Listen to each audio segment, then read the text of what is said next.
اسے ہم نے کینسل کیا اور ہم نے اس پروگرام میں اسے کور کیا. لیکن پاکستان کے اور بہت سے پروگرام ٹیلی ویژن کے, بہت زیادہ پروگرام جو 8 بجے ہوئے لائیو اور پھر 10 بجے لائیو ہوئے, اور جنہوں نے سپریم کورٹ کی کل کی گزشتہ دن کی پروسیڈنگ جو ہے اس کو کور کیا, انہوں نے بی بی سی کی سٹوری کو ہاتھ نہیں لگایا. حالانکہ کئی دفعہ ہم پہ یہ الزام لگا دیا جاتا ہے, لیکن ہم نے سمجھا کہ یہ امپورٹنٹ ہے, ہم نے اسے کور کیا. یہ دنیا نیوز کی اسٹرینتھ ہے کہ دنیا نیوز ہمیشہ بیلنس کامنٹ کرتی ہے. اس بیلنس کامنٹ میں ہم نے جہاں بی بی سی کی سٹوری کا ذکر کیا وہاں ہم نے شریف خاندان کا پوائنٹ آف ویو جو ہے وہ بھی دیا, اور یہی صورتحال اخبارات کی بھی ہے خاصی دلچسپ. ہم دیکھتے ہیں کہ دنیا نیوز کے فرنٹ پیج کے اوپر یہ خبر چھپی ہے کہ بی بی سی نے یہ الزام لگایا, لیکن پاکستان کا بہت ہی جرأت مند انگریزی کا جو اخبار ہے دی ڈان, اس کے فرنٹ پیج کو بھی دیکھ لیں, اس کے بیک پیج کو بھی دیکھ لیں, اس میں ذکر ہی نہیں ہے. حالانکہ ڈان اخبار میں چھوٹی چھوٹی بی بی سی کی خبریں ہوتی ہیں وہ بھی لگ جاتی ہیں, اسٹیٹ ڈپارٹمنٹ کی بریفنگز ہوتی ہیں, ان کو بڑے نمایاں طریقے سے, یعنی کوسچن آنسرز کی جو چیزیں ہوتی ہیں اس کو بھی بہت نمایاں طریقے سے کور کیا جاتا ہے.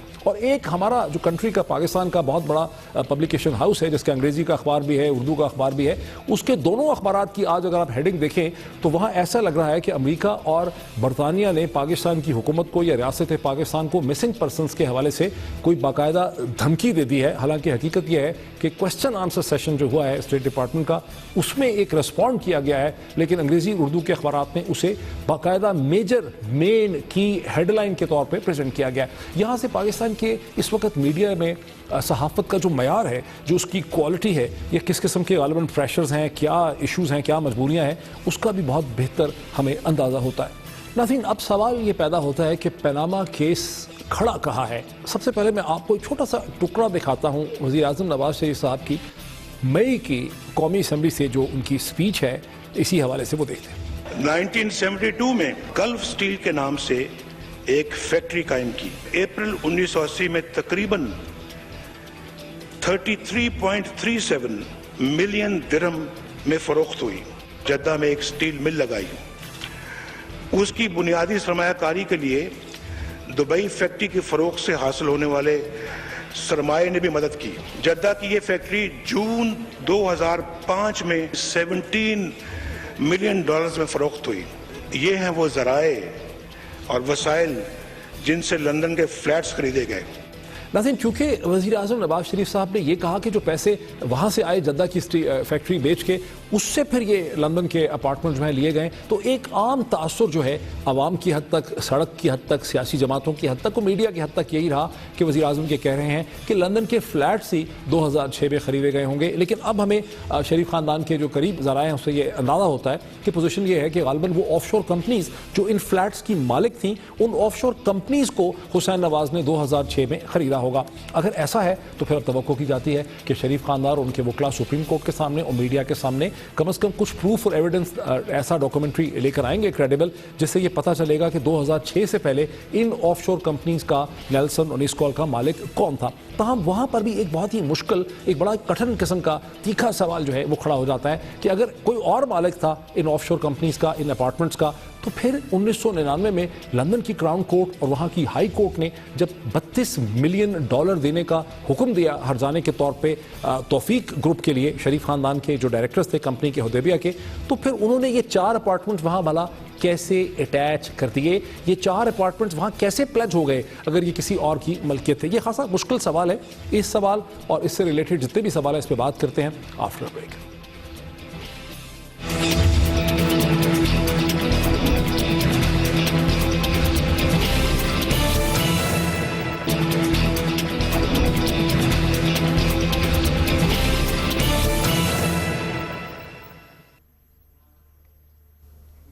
ناظرین, ویلکم بیک. ناظرین, اب چلتے ہیں پیناما لیکس کی قانونی اور سیاسی صورتحال بی بی سی کی خبر کے بعد کیا ہے. جیسا کہ کل بڑی تفصیل سے ہم بات بھی کر چکے ہیں, تمام اخبارات, تمام ویب سائٹ سے آپ اس بات سے واقف ہیں کہ بی بی سی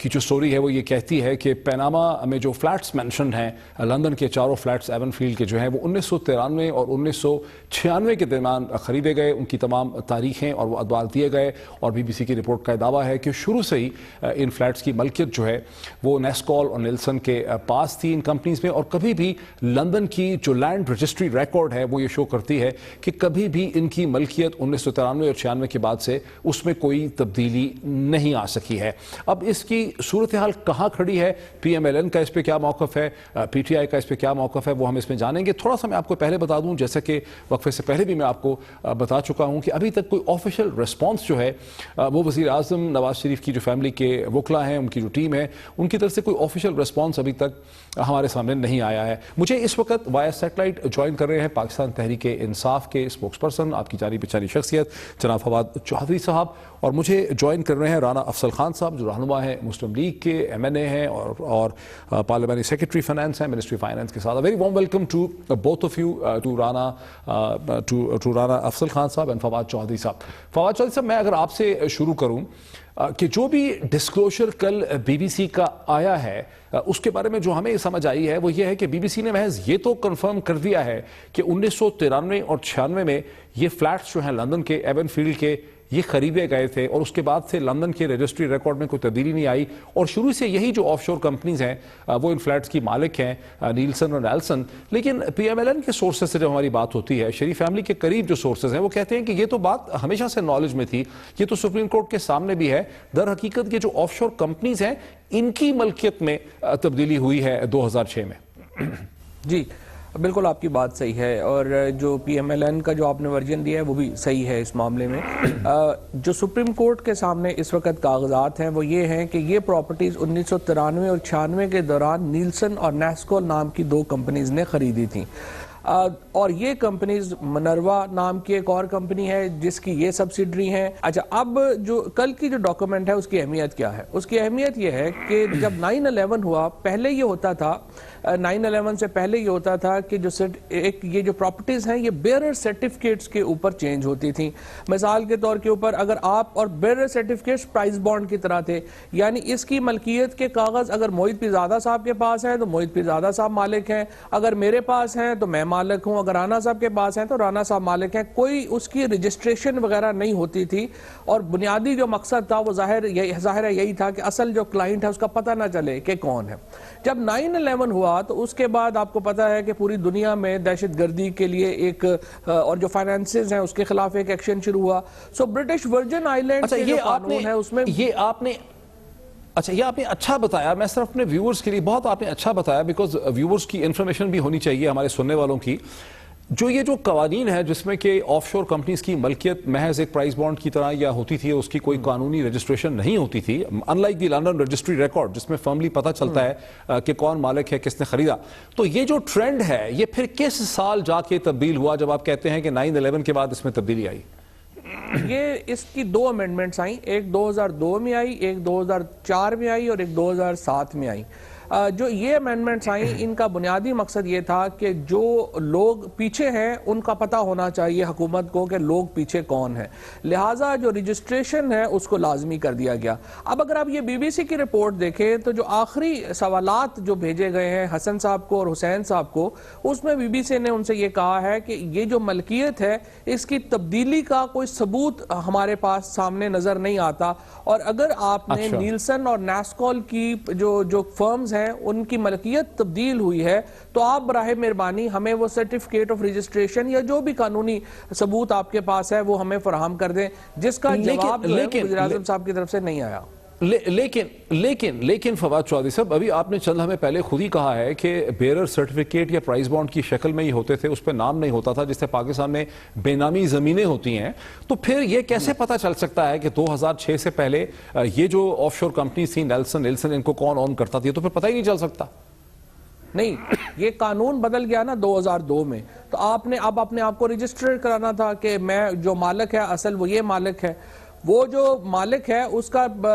جو رجسٹریشن سرٹیفکیٹ ہونا تھا وہ برٹش ورجن آئیلینڈ میں FIA کو دینا تھا آپ نے. جو وہ ڈاکومنٹس ہیں وہ سپریم کورٹ بھی مانگ رہی ہے. اصل میں جو ریز کیے ہیں سوال بی بی سی نے, وہی بات سپریم کورٹ بھی یہ کہہ رہی ہے کہ اب اگر جو ملکیت ہے آپ کہہ رہے ہیں کہ آپ کے پاس 2006 کو آئی اور 2006 سے پہلے آپ کی نہیں تھی, تو آپ جو سارا ٹریل ہے کہ کس کس کے پاس کب کب تھی وہ آپ فراہم کریں. اور آگے سپریم کورٹ نے جس طرح سے جو سوالات ہیں وزیر اعظم کے وکیل سے وہ یہی ہیں کہ پہلے تو آپ پراپرٹی کی ٹریل بتائیں اور پھر منی کی ٹریل بتائیں. ظاہر ہے یہ تو وہی بتا سکتے ہیں. اچھا رانا صاحب آپ سے میرا سوال یہ ہے کہ شریف فیملی کا یا ان کے وکلا کا یہ پوزیشن ہو سکتی ہے جو کہ فواد صاحب نے بھی بڑی ایکوریٹلی ڈسکرائب کی ہے کہ آف شور کمپنیز جو ہیں وہ 2006 سے پہلے کسی اور کے پاس تھیں اور شریف فیملی نے محض ان کو خریدا ہے. سو آف شور کمپنیز ہی اپارٹمنٹس جو ہیں وہ ہولڈ کرتی تھیں. لیکن ایک اور بھی ایسی متوازی پیرالل انفارمیشن جو ہے وہ موجود ہے سپریم کورٹ کے ریکارڈ میں, تمام اخبارات میں بھی ہے, وہ یہ ہے کہ حدیبیہ نے جو قرضہ لیا تھا توفیق گروپ سے, جو سعودی گروپ تھا, اس کا جو کانٹریکٹ لندن میں لکھا گیا جس میں بعد میں پیمنٹس ہوئیں, پھر وہ کیس وڈرا ہوا, وہاں پر مقدمے ہوئے کراؤن کورٹ لندن میں 1999 کے شروع میں, اور پھر نومبر میں ڈیسیجن آیا لندن ہائی کورٹ کا. وہاں پہ جو پراپرٹیز اٹیچ ہوئیں وہ یہ ایمن فیلڈ کے 4 اپارٹمنٹس تھے جو اٹیچ ہوئے, اور عدالت نے کہا کہ $32 ملین پے کریں. اگر ہم اس چیز کو مان لیں منطقی طور پہ کہ 2006 کے سے پہلے کسی اور کے پاس یہ آف شور کمپنیز تھیں, تو پھر وہ پراپرٹیز وہاں پر کیسے اٹیچ ہو گئیں شریف خاندان کے حق میں؟ دیکھیں میں اس کے اوپر ایگزیکٹ ڈیٹیلز تو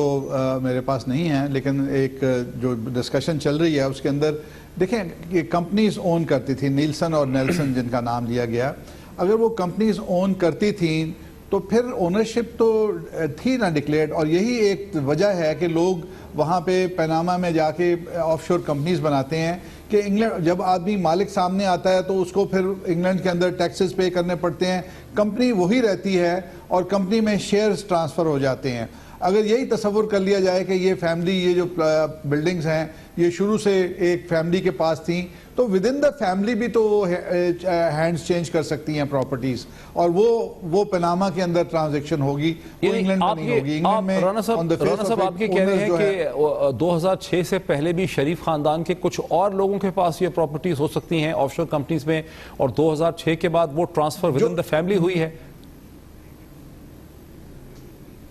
جو بی بی سی کی رپورٹ ہے میں اس کے اوپر کمنٹ کر رہا ہوں کہ اگر بی بی سی کی رپورٹ درست ہے کہ یہ انہی لوگوں کے پاس تھیں, تو اس کی انگلینڈ میں تو اس کا ریکارڈ نیلسن اور نیلسن کے نام سے ہوگا, اور اگر اس کے اندر شیئر ہولڈرز یا اونرز چینج ہوئے ہیں تو وہ پناما میں ہوئے ہوں گے, اور وہ پناما کی کمپنی جو ہے وہ اوتھینٹیکلی آپ کو بتا سکتی ہے کہ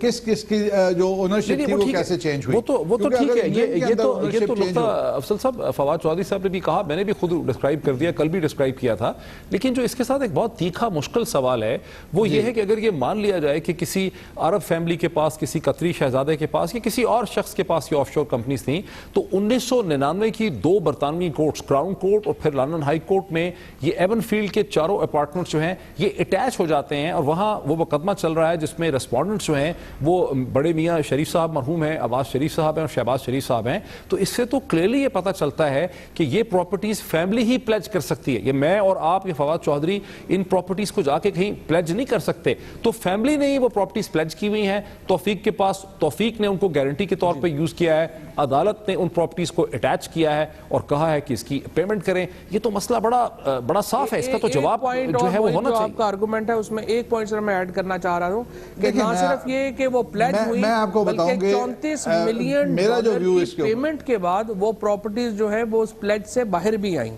صرف پلیج ہی نہیں, $34 ملین پے بھی کیا. دیکھیں میرا ویو اس کے اوپر یہ ہے کہ اگر کسی بینک نے $34 ملین لینا ہے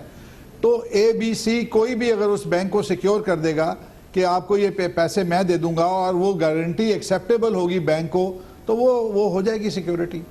اور وہ اگر وہ سیکیورٹی بینک کے لیے ایکسیپٹیبل ہوگی کہ وہ بینک کا انٹرسٹ تو اپنے پیسے لینا ہے. سو ارسپیکٹو کہ وہ کسی دوست نے اٹیچ کی, مالک نے اٹیچ کی, کسی رشتہ دار نے اٹیچ کی, آئی تھنک کہ اس کی ٹریل جو ہے بینک کے لیے امپورٹنٹ نہیں ہے. بینک کو رحمان صاحب یہ تو بڑی اچھی بات ہے, ماشاءاللہ آپ تو خود فائنانس کے آدمی ہیں, مشرق وسطیٰ میں بھی رہے ہیں فائنانس میں, یہاں بھی آپ پارلیمانی سیکرٹری ہیں منسٹری فائنانس کے ساتھ.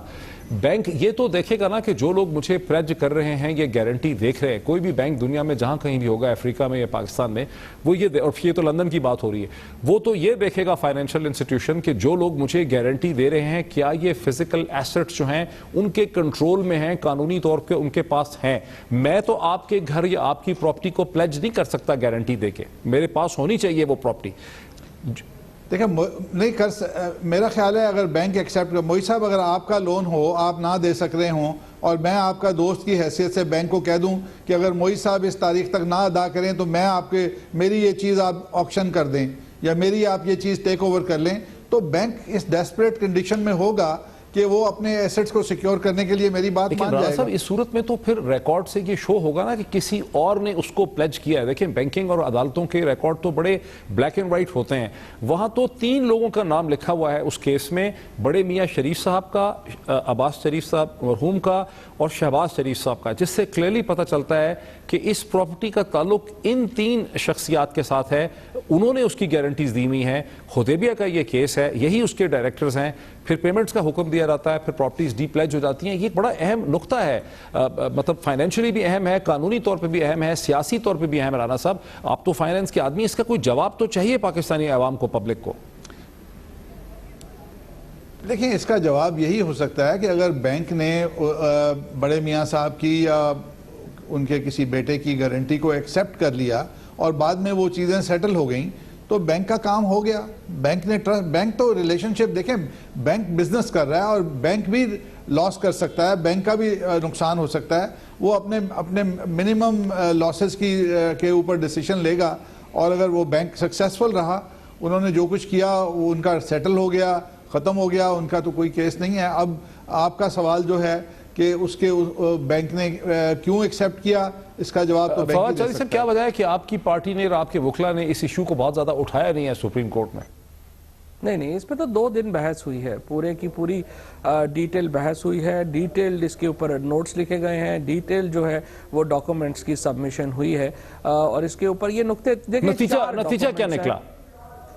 نتیجہ ابھی تو نکلے گا نا. نتیجہ دیکھیں ابھی تک 4 ڈاکومنٹس ہیں. پہلی بات تو یہ ہے کہ جو FIA کی انویسٹیگیشن ہے, اسحاق ڈار صاحب کا ایک ایفیڈیوٹ ہے, جو سٹیٹمنٹ ہے. ایک سیکنڈ, کس FIA کی؟ ایک فائنینشل انویسٹیگیشن ایجنسی ہے ورجن آئیلینڈز کی, اس کا اشارہ کر رہے ہیں, یہ پاکستان کی جو فیڈرل انویسٹیگیشن ایجنسی ہے اس FIA کا اشارہ کر رہے ہیں آپ؟ میں آپ کو بھی پاکستان کی FIA کی انویسٹیگیشن ہے, اسحاق ڈار صاحب کا سٹیٹمنٹ ہے, BBC کی فلم ہے, اس کے بعد برٹش ورجن آئیلینڈ کی جو FIA ہے اس کی رپورٹ ہے, اور یہ جو ابھی تک جو سارے کی ساری ایویڈنس ہے وہ نہ صرف کورٹ کے سامنے پریزنٹ ہوئی ہے. حدیبیہ پیپر, یہ جو اپنا حدیبیہ کا مل کا جو آپ لون ہے وہ ہے, اس کی پلیج ڈاکومنٹ ہے, وہ جو ریموو ہوئے ہیں $34 ملین دے کے وہ ہے. یہ تمام ایویڈنس کورٹ کے سامنے موجود ہے. کورٹ میں اس پہ بڑی لمبی چوڑی ڈسکشن ہوئی ہے, اور اسی کے اوپر ہم ابھی انتظار کر رہے ہیں کہ مخدوم علی خان صاحب کیا جواب دیں گے. لیکن موید یہ ابھی جب رانا صاحب سے آپ جب بات کر رہے تھے,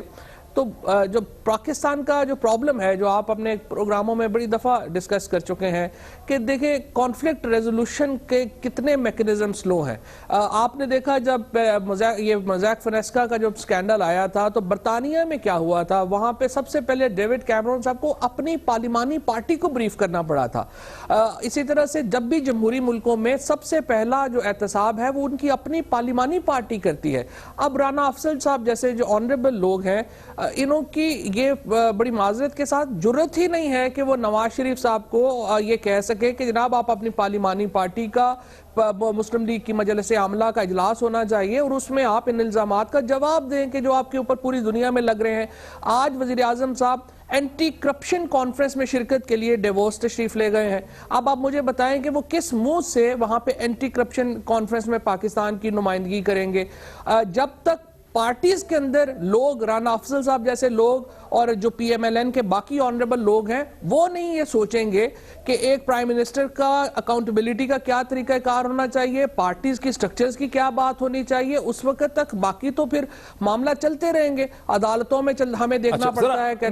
میں سمجھ گیا, بڑا اچھا, بہت اچھا, اٹس اے گڈ پوائنٹ. میں بالکل ران صاحب بالکل میں ایک بریک لے لوں. ناظرین اس پوائنٹ پہ ہم بریک لیتے ہیں کہ فواد چودھری صاحب کا موقف یہ ہے کہ آخر کیا وجہ ہے کہ PMLN کی جو پارٹی ہے, جس میں بڑے ریسپیکٹڈ لوگ ہیں, رانا افضل ہیں, فائنینس کے آدمی ہیں, منسٹری فائنینس کے ساتھ ہیں, باہر رہ چکے ہیں, اور بہت سے لوگ ہیں, یہ کیوں نہیں نواز شریف صاحب کو پوچھتے, نواز شریف صاحب ان کو کیوں نہیں بریف کرتے ان تمام فیکٹس پہ؟ اس پہ بات کرتے ہیں آفٹر دا بریک.